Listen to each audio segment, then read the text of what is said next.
Okay, on behalf of the American Numismatic Association convention here in San Francisco, I welcome you here. I'm the numismatic theater coordinator. I'm juggling several things going on, but I hope this man can juggle so-called dollars for Jeff Shevlin and I have known each other for nearly 20 years, and he has a passion for those little things that look like dollars. And he's going to give an exemplary program. He also going to promote an organization that he helped founded, that some of us are members of, the so-called Dollar Collectors Club, and I hope he gives you a great job, and I know he will. Jeff Shevlin, great friend from Sacramento, California. Thank you, Stan. Good morning. As Stan said, my name is Jeff Shevlin, and I'm from Sacramento, California. And it's an honor to be here today to give a presentation on so-called dollars. And if anybody has any questions at any time, please go ahead and ask. We're glad to answer any questions you may have. I just got a collage here of different pieces, some relatively inexpensive, some for a few dollars, some perhaps a few $100s, it just depends, but it's just kind of a collage of just all various pieces that I'm just going to kind of briefly talk about some of them.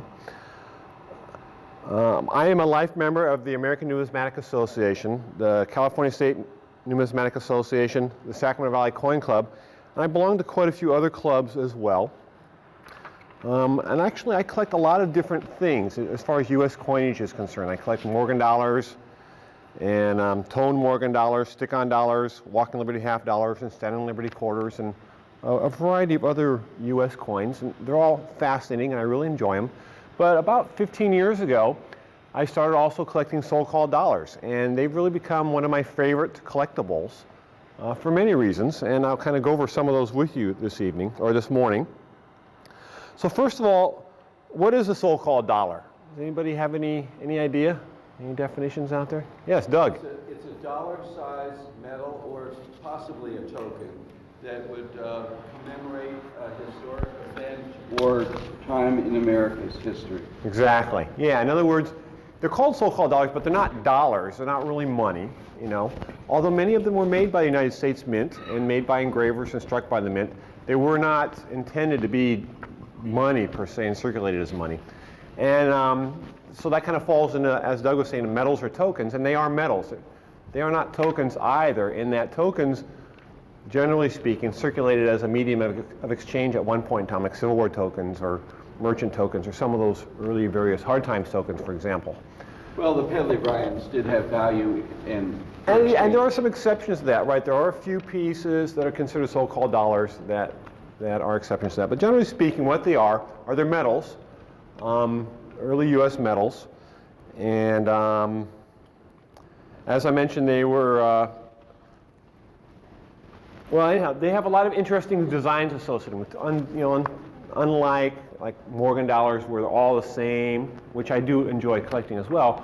The interesting thing about so-called dollars is each individual piece is very unique, and actually they are quite rare.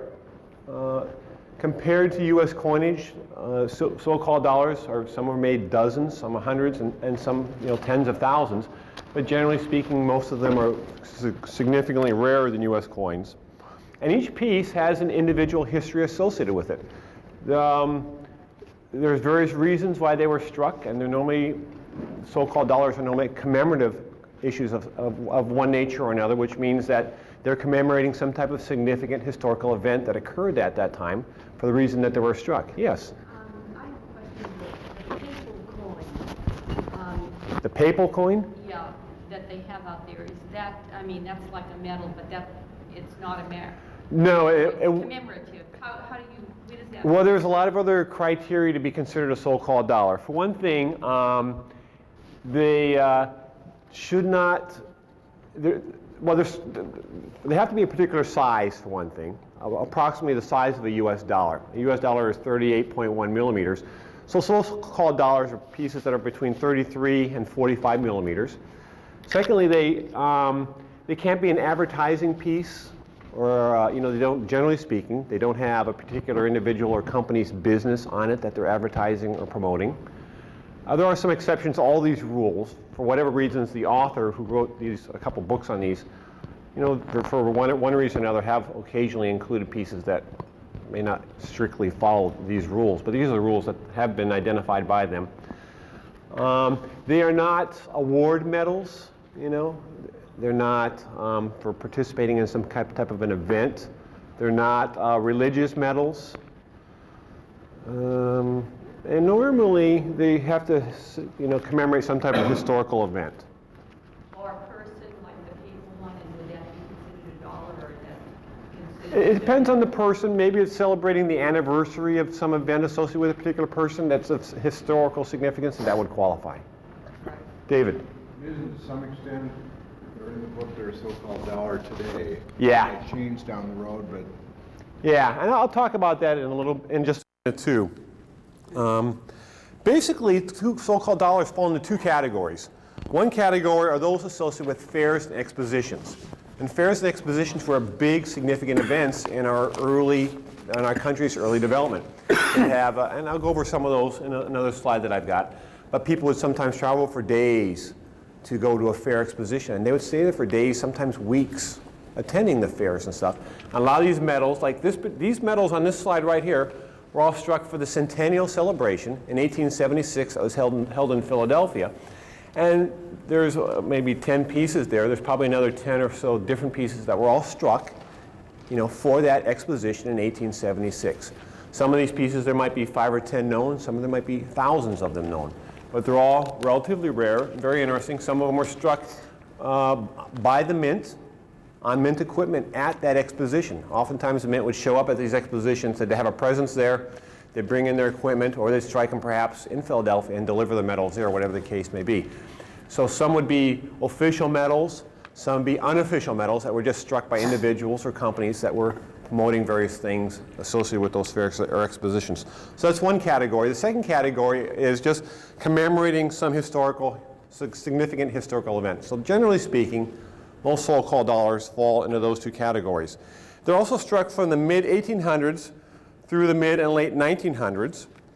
And the term so-called dollars kind of evolved in the late 1800s from auctioneers who would have auction catalogs, and they'd categorize, this is the dimes, nickels, and quarters.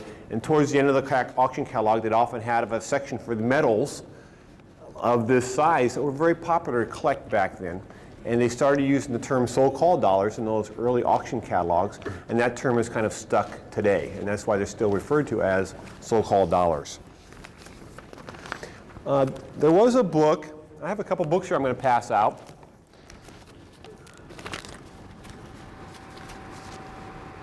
The first one was published in 1953 by Richard D. Kenny. It was originally published in a publication called the Coin Collector's Journal, the July through August 1953 edition, and later produced like this. I'm going to pass this around if anybody's interested in taking a look at it. And that's one of the first consolidated publications that identified quite a significant number of so-called dollars. Then later in 1963, this book came out, which I'm also going to pass down. And this is kind of the Bible that's used today. Most collectors and dealers use this as a reference when they're talking about so-called dollars. And if you see, in a dealer's case, they might have so-called dollars. They might say H&K 21 or H&K 835. They're referring to a numbering system identified in this book, H&K, Hippler, and Kappen. Those are the two, Harold E. Hibbler, and Charles V. Kappen were the authors of this book that was published in 63. And they use the term H&K from Hippler and Kappen, and that's a numbering system that is used today to reference individual pieces. Now this book published in 63 has probably about between 500 and 1,000 pieces in it. But there really today are probably at least that many more again that are known that are not in the book. So they did a very good job in 63 of gathering a lot of interesting pieces. But since then, there's just been hundreds and hundreds more that have been discovered. I'm not going to go over all these fairs, but all these fairs, and actually many more, had medals struck for them, associated with them. And some of them are fairly significant, like the 1876 U.S. Centennial Celebration that was held in Philadelphia. The previous slide had a number of so-calls from then. The 1892, 1893 World's Columbian Exposition, probably 50 or more pieces from that fair. 1894 California Midwinter Exposition, the 1901 Pan America Expo, 1904 Louisiana Purchase, 1905 Lewis and Clark Expo, 1909 Alaskan Yukon Pacific Expo, and the 1915 Panama Pacific International Expo, and the list goes on. And there's many people who specialize in just those particular expositions or fairs and collect pieces from them, like the Panama Pacific International Exposition. And I believe there is a guest speaker this weekend that's also going to be talking about some medals and pieces that were struck at that fair. So there's a lot of different interesting categories. And most of them fall into these categories, but not necessarily. This is a book or a photograph of myself here and Mr. Cappan. Years ago, back in 1998, I was giving actually a talk on so-called dollars at the San Jose Coin Show. And there's a number of people in the audience that were asking me questions like, why is this in the book? Why isn't that in the book? Why did they do this? Why did they do that? And so I was doing my best to answer those questions. And a little gentleman in the back of the room stands up and goes, yes, that's why we did that. And it was Mr. Cappan. He was sitting in the audience listening to my presentation on so-called dollars. And we got to be pretty good friends after that. And actually, the two of us I was trying to talk him into co-authoring a book with me. And he kind of agreed to do it, but his health wasn't particularly well. And he was working on another book at the time. So for 3 or 4 years, we kind of corresponded with each other. And unfortunately, he ended up passing away a few years ago. So I kind of looked to find somebody else to co-author a book with me, and I was not successful. So about a year ago, I just decided that I'll write a book on so-called dollars. So I'm actually doing some research, and I'm making an effort in that area right now. And so when I was thinking about talking on so-called dollars, there's just so many pieces. It's like, well, where do you start?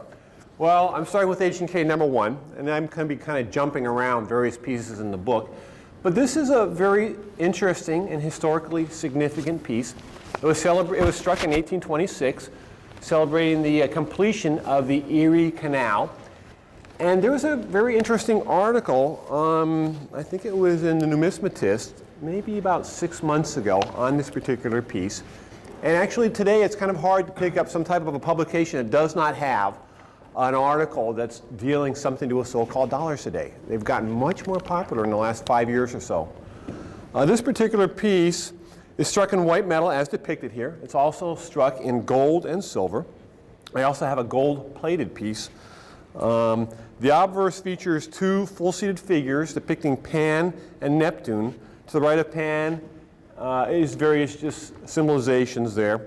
In the background is a lighthouse and the sea.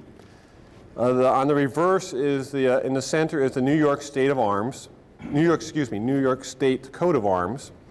Oh yeah, and actually I have a note here. In the January 2005 edition of the Numismatist was an article about this.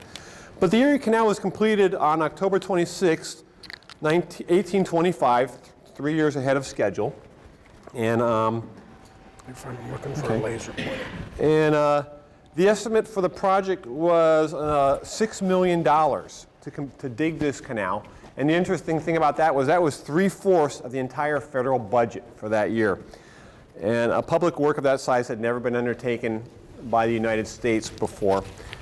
And prior to that, transporting goods from New York to points west was very expensive. Shipping commodities just 30 miles inward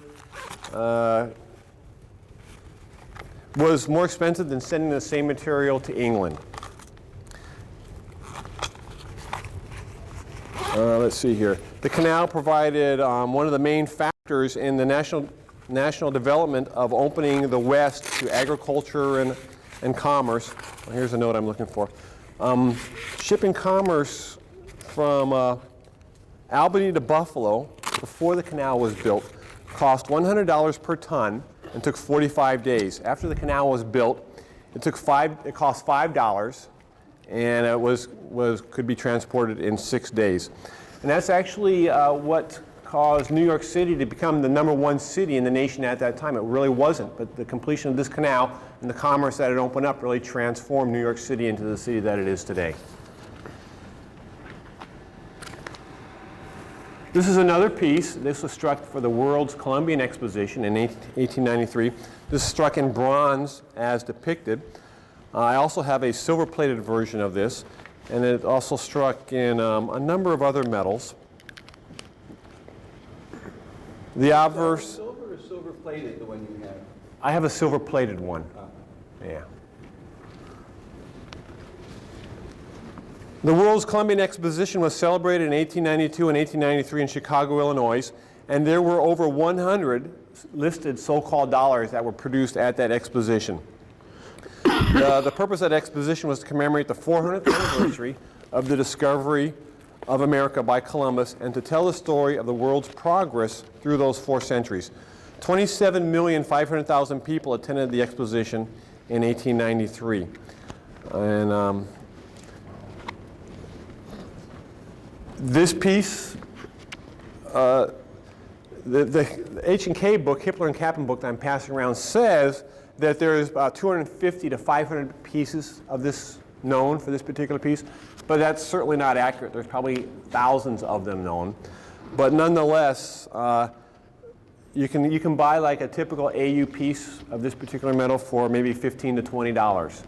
And if there were just several thousand of this, and this is a US coin, it'd probably cost thousands and thousands of dollars, perhaps even more.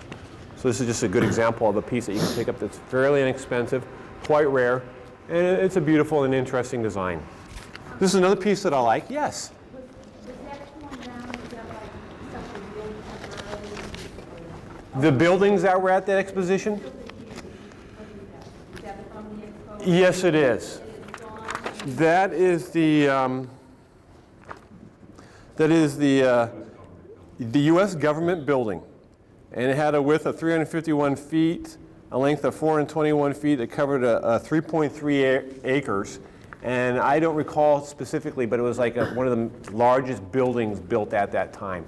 And it's still in use today? You know, I don't believe so. None of them are in use today. They're made out of paper mache basically, and all of them thrown down. Yeah, there are some exceptions. There are some buildings that still remain from some of the early fairs and expositions, and oftentimes they'd build hundreds of buildings, and they didn't last very long. They tear them down shortly afterward to do other They're things. sort of semi-fixed. Well, some were. The Art Palace is now the Science Museum in Chicago. That's the only big one. Yeah, for example, The Palace of Fine Arts, the one here in San Francisco, wasn't that built temporarily, but it's I don't think it was built temporarily. That building's still standing today and used, right? Yeah. No, that was built for the exposition in 1915, and it's still there today. But it was paper mache, it was deteriorating. I have pictures of it in 1958, 59 falling apart. In the 1960s, the magnet, IW magnet, Okay. Cyril magnet. Rebuilt that building or something? Raised Yeah. some money and it's been restored. Now it's explored art. But generally speaking, overall, there's temporary. Right. Yeah. Yeah. And it did vary, not necessarily, but that was often the case. This is another very interesting piece. This one is struck in aluminum as pictured. It's also struck in bronze and gilt. And this is another example of the more than 100 varieties of so-called dollars associated with the Columbian Exposition. This one is referred to as the Liberty Head dollar. And it has an incredible detail engraving performed on this, very, very high relief, which is typical of many so-called dollars. A lot of them are very well executed, very well made. The obverse is a Liberty Head in high relief. The reverse is a scene depicting the landing of Columbus. And this piece in an AU condition can be picked up in the $50 range. And I actually saw a few of those pieces out on the floor this weekend. This is another very beautiful piece. This is struck in brass as pictured. It's also struck in silver, bronze, and copper. The obverse is a female bust. The reverse is a mounted Indian spearing a buffalo. Below it is the date 1840. And this is also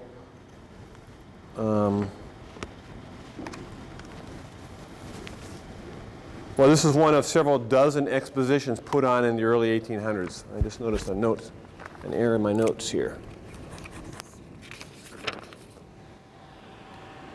This piece is H&K 296. It's called the Wells Fargo piece. This piece was struck in 1902. And this was designed by Wells Fargo and given to each employee who worked for Wells Fargo that had worked for them for at least 1 year prior to 1902. It has exceptional details. It's just an incredible piece. I have seen struck counterfeits and cast counterfeits of this particular piece. So, purchase them with caution. They said that there is, according to the Hippler and Kaplan book, they estimate there is between 50 and 250 pieces struck of this particular design. And an AU piece today would sell for in a $300 to $350 range. This is a piece that was struck by Dickinson in celebration for the centennial celebration in 1876. And it's a replica of the Continental dollar. This is struck in white metal as pictured. It was also struck in silver, copper, pewter, and lead. The obverse has the sundial and the sun rays. Mind your business. A lot of these attributes are contributed to Benjamin Franklin. The reverse says, "We are one in the middle." As a chain of circles, each one chains of circles, and each one of those has the name of one of the 13 original states. Professor Dickinson survived in 1813 through 1882. He is a medical doctor, and he is also a numismatist of note. He published the American Numismatic Manual of 1859, and he had these dies prepared so he could sell these medals at the celebration that was coming up in 1876. There supposedly was 50 struck in silver and a few hundred pieces perhaps struck in pewter. Very few exist today. And the Continental dollar, of which this is a restrike of them, or a replica of one of them, is probably one of the most common reproduced coins or metals that you'll see in dealers' junk boxes today. There's virtually hundreds of different cheap imitations of that particular piece. And none of them are particularly desirable by collectors today. That's why they, generally speaking, sell for a few dollars a piece, with the exception of the metals produced from these dies. These dies have a very interesting history. After Dickinson had them, and I've got a few other things to talk about here, but they fell into the hands of a number of other prominent numismatists throughout the time, who then struck pieces and restruck pieces and restruck pieces from these. So the pieces produced from these particular dies are very highly desirable and collectible today. This is another example of the exact same obverse die. In 1917, those dies, Dickinson's dies, fell in the hands of Mr. Elder, and he produced a number of restrikes from those dies that he sold in the early 1900s. Actually, though, Elder never used both the obverse and reverse die to restrike pieces. At least that's what's believed at this time. He just muled the obverse die with other dies that he had in his possession. He acquired a number of different dies of historical significance, and also he produced a number of his own dies. And Elder was a prolific producer of a number of metals. There's actually a very good book written on Elder's metals by Thomas Delory, who's actually at the show today, and I've talked to him about this piece and a number of other pieces. And sometime after Mr. Elder had them, the dies fell in the hands of, I don't know if it was actually into the hands of Mr. Q. David Bowers, but when Mr. Bowers was the owner of Empire Mine, they had these metals struck from those Dickinson dies. And they sold these pieces. They struck in 1961, they struck 7,200 white metal pieces from the Dickinson dies, and they sold them at that time. And I've seen these are on the floor today, and they are quite collectible. Typically, they sell in the $75 range, and actually they've been going up quite a bit since then. And I've seen them sell on eBay in that price range as well. And each one of these dies, there are certain characteristics associated with them, which I'm not really going to have time to go over this evening or this morning. But David, did you have a question? Around 75, the earlier ones are approximately. Excuse me? The late restrikes are $75 approximately. What are the earlier ones? Hundreds of dollars and up from there. I've seen them sell for quite a bit more than that, actually, from time to time. And they are very rare. This particular piece has a little die scratch right here. That's one of the die characteristics, and each one of the various dies have particular characteristics associated with them that not too many people know about today. But I actually wrote an article on this particular piece. It's going to be coming out in the journal associated with the so-called Dollar Collectors Club. Unfortunately, I didn't really go into all the detail either. I would have to probably do another article perhaps some other time. But it has a lot of interesting historical information about these particular pieces. And on that piece, Bowers, I think, has a counterstamp version of that. I've only seen one of those, and I've seen dozens of these others. But Bowers, they had a little counterstamp in the center with their coin company Empire and logo. Yes. Oh, I've never seen that. Yeah, I own one. Yeah, I'd like to see it. Thank you. Thank you, Doug. This is actually an ad that was placed in Empire Coin Company's publication in 1961 where they were selling the pieces. A single specimen was selling for $12.50. If you bought 10 or more, they were $59.75. And I found this in one of their catalogs that they produced. And this is actually the envelopes that they came in. Continental dollar, proof restrike computer from the MS Dickinson dies of 1876. Then, those same dies fell in the hands of Mr. Bashlow, who also has a very interesting history. Mr. Bashlow had a number of other dies that he had acquired throughout the years.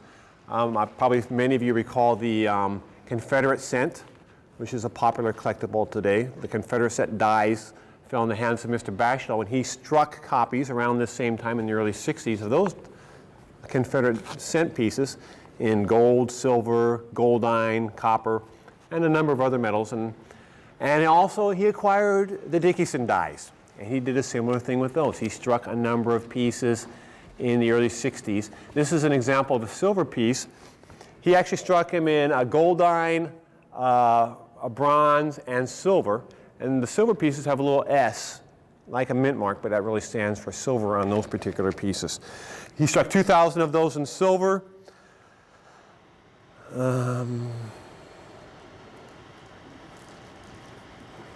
Any questions on that piece? And actually, here's the goldine version, and it's a very popular collectible today.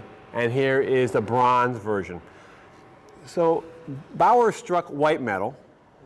Bashlow struck bronze, goldine, and silver. And actually, these are some of the envelopes that they were produced in: 2,000 silver, 3,000 goldine, and I believe it was 5,000 of the bronze pieces. Okay, then those dies somehow fell in the hands of the Boy Scouts of America, exact same dies, Dickinson's dies. And in 1964, they modified those dies and produced this medal that is commemorating an event associated with the Boy Scouts of America. But these are, in fact, the same Dickinson dies. They have the word copy here, which was added, and they added Jamboree 64 Boy Scouts. But those are the Dickinson dies, no doubt about it. Well, let me back up for just a minute and say a little bit more piece of information. When Dickinson was selling his pieces in the early 60s, he took those, not Dickinson, excuse me, when Bashlow was selling the restrikes from the Dickinson dies in the early 60s, he publicized at the time that no more pieces could be struck from those dies because he had donated those dies to the Smithsonian, where I believe they are today. But prior to donating the dies to the Smithsonian, he had hubs created of them, and then additional dies created from those hubs. So he was correct that no more pieces could ever be struck from those dies that he donated to the Smithsonian. But those dies that he made as copies of those pieces are still out. I'm not really sure where they are today. And he did strike his pieces, I believe, from those copies that he had produced. This is another so-called dollar. It's H&K 299. This is struck in silver as depicted. It's also struck in gold-plated bronze, copper, yellow bronze, bronze, and gilt. I have a difficult time telling them all apart myself. I'm not sure very many people can consistently. The obverse depicts Napoleon and Jefferson. The reverse has a relief map of the United States with the Louisiana Purchase in the middle, representing the area of that purchase, which was over 1 million square miles. That cost $15 million that Jefferson procured at that time, and this piece was struck to celebrate the 100th anniversary of that purchase. It was our 4th largest exposition, the Louisiana Purchase Exposition held in the United States. This is the official souvenir medal. It was struck in the mint exhibit that they had at the fairgrounds at that time. The silver is 0.6 fine. It sold for $1. It later sold for $1.25. The yellow bronze tarnished quickly, so it was replaced with a plain bronze plus gilt later, and those sold for 25 cents each. The gold-plated pieces sold for 50 cents a piece. And only one medal was struck in solid gold. This exposition had dozens and dozens of medals produced associated with it. And I just kind of picked out just some kind of different interesting pieces to kind of go over today, just so you could kind of see the variety and character and design techniques involved with them. This is another very interesting piece. It's an 8-sided piece. It was struck in 1904 for the Louisiana Purchase Exposition. And it's struck in brass. There are about 500 to 1,500 known. An AU piece, you can pick up a XF AU piece in the $30 to $50 range. The obverse has a crowned male bust. The reverse is a relief map of the U.S. with various symbols there. Some call this one of the handsome medals produced of that particular exposition, and I do agree with that. This is issued by the Louisiana Purchase Souvenir Coin Company.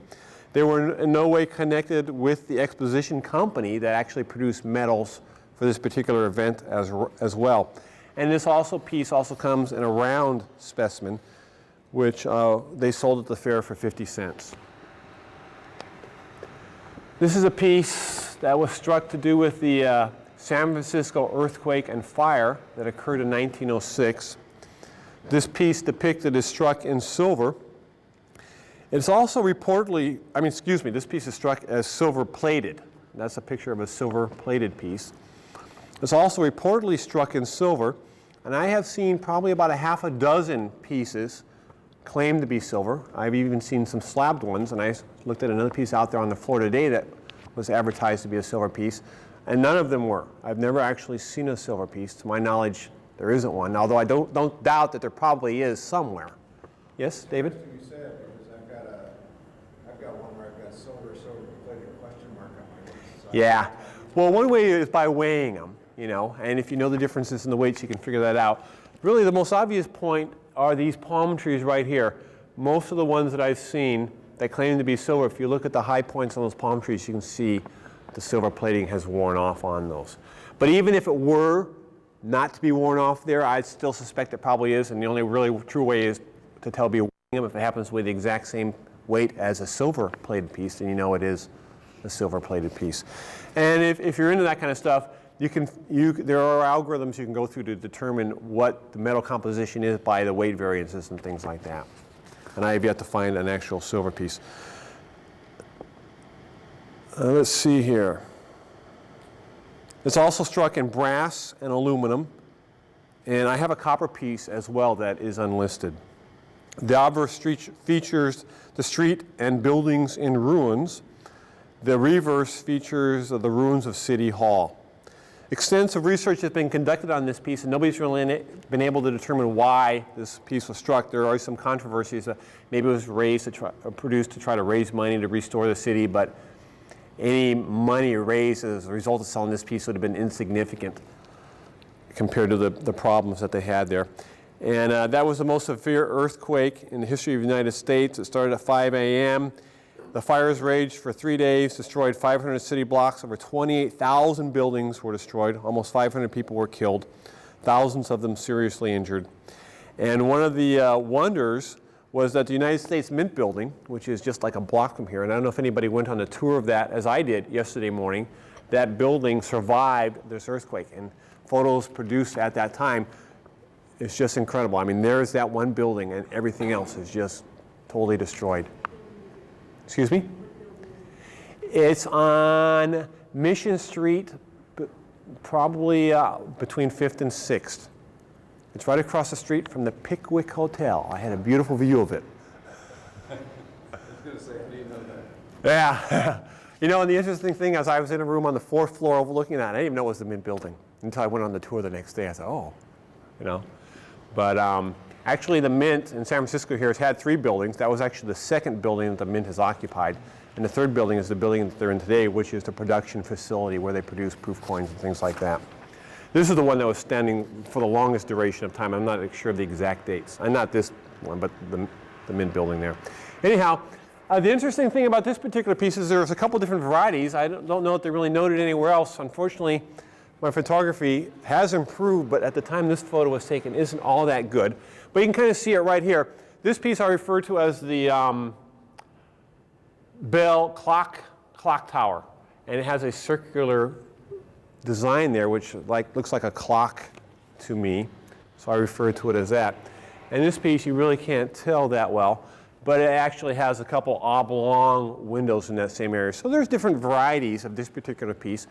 And what I've noted is that like the copper, I don't recall the exact character, but like the copper and bronze are only one and the silver is only in the other, so I've never seen any crossovers of the various metals between these particular pieces.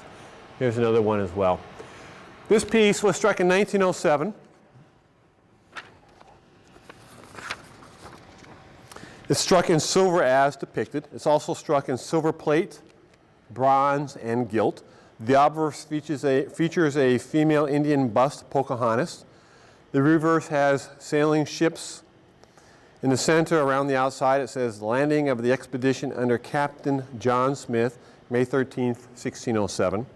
This is celebrating the Jamestown Tercentennial Exposition that was held in 1907 in Norfolk County, Virginia.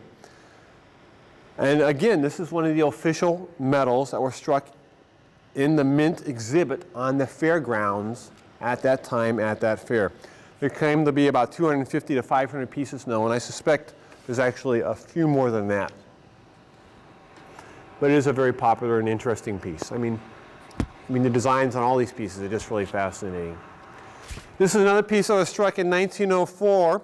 It's struck in bronze as depicted. The obverse has an involved design depicting a boat passing through the Panama Canal with a full female figure, raise, honor. Each hand rests the globes, the eastern and the western hemispheres, and which the Panama Canal is connecting by producing that. The reverse at the top is the seal of the canal zone. And these pieces are serial numbered 1 through 50,000 in this area right here. And they were carried on the first vessel passing through the Panama Canal and then sold and distributed after that. On August 3rd, in 1914, the Panama Railroad steamship Cristobal completed the first ocean-to-ocean passage through the canal and carried the entire 50,000 medals that were consecutively numbered on that cruise.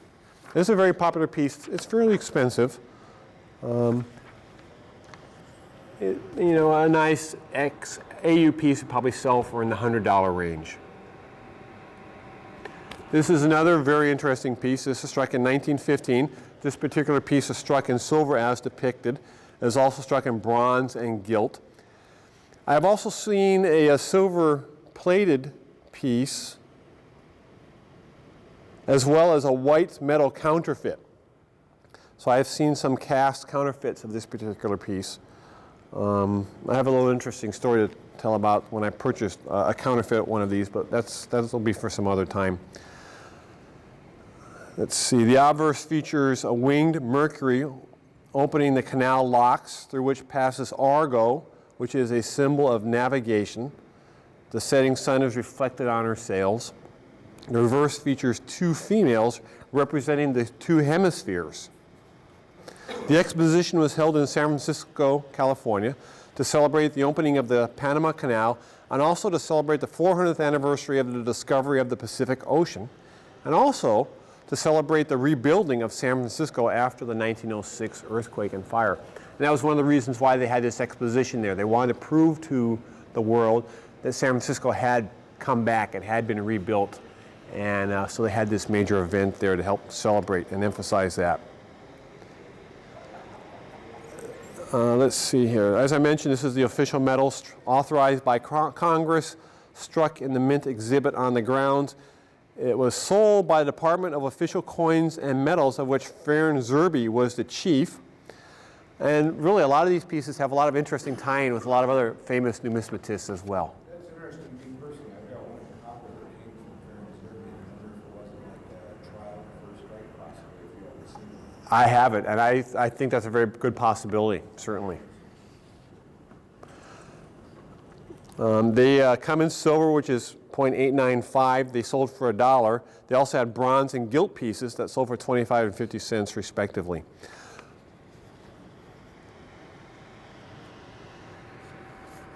Let's see here. Okay, this is H&K 426. This is to celebrate the Panama, California exposition that was held in San Diego, California.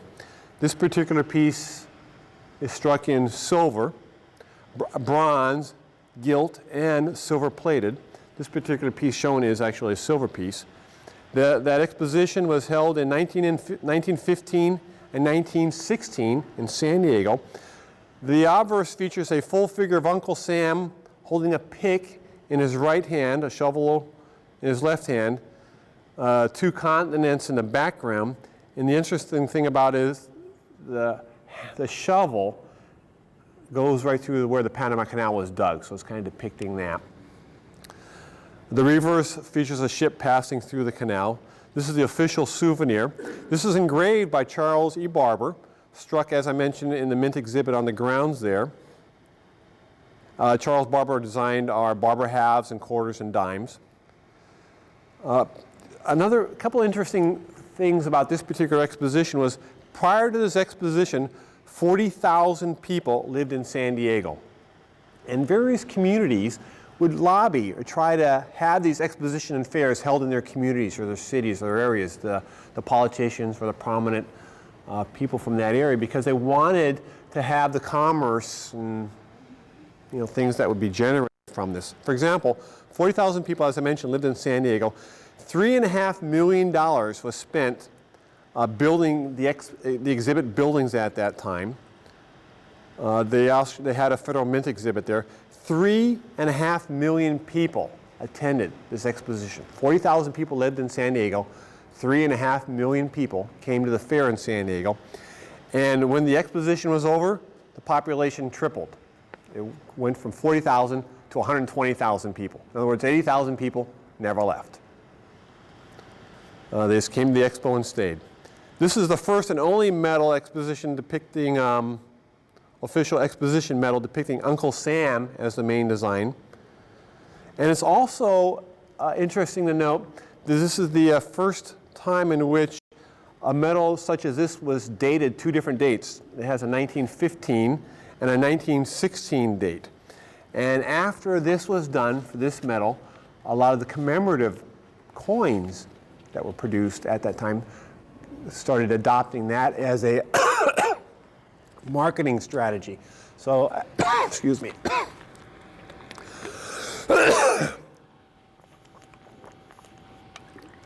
You heard probably about some of the complaints about the early commemorative coins. They produce the same thing with different dates and different mint marks and stuff. Well, this is attributed as where the idea of that concept evolved from. This is another interesting piece. This H&K 449 is the Wilson dollar. It's struck in silver as depicted. It's also struck in copper. The dies were engraved by George Morgan in the Philadelphia Mint. 2,200 pieces were struck in silver. 3,700 pieces were struck in copper. They sold for $1.50 each. The obverse features President Woodrow Wilson, President of the United States. The reverse features a justice kneeling, scales in her upraised right hand. And it has a child who is pouring planchets into a cornucopia, into a cornucopia into a coin press, simulating the manufacture of these medals, I assume. These medals were to commemorate the opening of the United States Mint in Manila, the Philippine Islands, July 16th, 1920, the only overseas mint ever established by our country. If you want a companion piece of that, you can get a bill, a piece of currency that Bill Wilson. Really? Yeah. Yeah? It's a $100,000 bill. Yeah, I don't think I have one in my collection. Yes, sir. Yeah, but you have a slabbed coin up. I wonder if you have any opinions about the fairly recent phenomena of slabbing, the so-called. Has it had much of an effect on things? I do have an opinions on it, and since you've asked, I'd be glad to share them with you. The question was, do I have an opinion on the slabbing of so-called dollars? And certainly there's always that controversy about people who do or do not like it or whatever. I personally am very happy that they do slab them. Not that I particularly collect slab pieces. I have a number of my collection. But quite frankly, I think that's the best thing for the hobby. In other words, I'm a little concerned in the future about counterfeits and people making, fake copies of these things. And the fact that the major grading firms are slabbing these, I think, is going to help ensure that there's a lot less of that in the future. Where otherwise they'd have to rely on experts such as myself or other individuals who may be knowledgeable about particular pieces to render opinions on these. This really opens the door wide up to another area of professional numismatists who are going to kind of guarantee and work as a watchdog oversight to ensure that really this particular piece of the hobby stays pretty solid. 5 minutes left, so I just have a few more questions. Doug? Some of these pieces sell for $1,500, so it gives someone that's not particularly familiar with that piece, and they're so rare, it's hard to be familiar.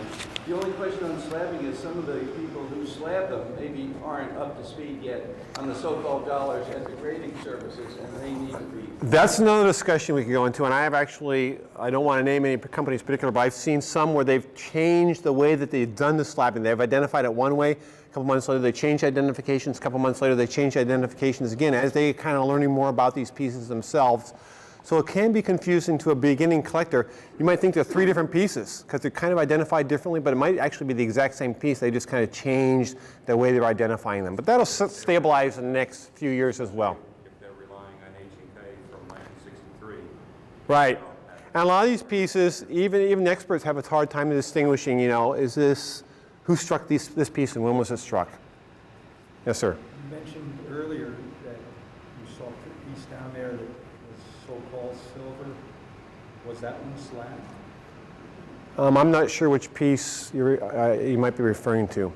I have seen quite a few silver ones out on the floor slab today, and a lot of raw ones as well. And I actually have quite a few more slides, but I think we're just going to call it an evening or a morning with this. And if anybody has any questions, I'd be glad to answer your questions after we conclude, because we do have another speaker coming on board in about 5 minutes. Anyway,